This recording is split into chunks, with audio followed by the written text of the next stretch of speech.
حضور غوث پاک رضی اللہ تعالیٰ عنہ فرماتے ہیں کہ ولایت جو ہے وہ نبوت کا سایہ ہے، اور نبوت جو ہے وہ الوہیت کا سایہ ہے، اور ولی کی کرامت یہ ہے کہ وہ آقا علیہ الصلاۃ والسلام کے فرمان اور قانون پر استقامت کے ساتھ ٹھیک ٹھیک پورا اترے۔ خلاصہ کلام یہ ہے کہ اگر کوئی شخص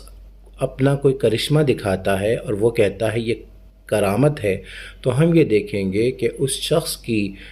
شخص کا جو عمل ہے وہ کیا عین شریعت کے مطابق ہے، اس کا قول و فعل کیا شریعت کے مطابق ہے، تو ہم اس کو کرامت مانیں گے۔ اور اگر وہ شریعت کے خلاف کوئی عمل کرتا ہے، اگر اس کا قول و فعل اگر شریعت کے خلاف ہے،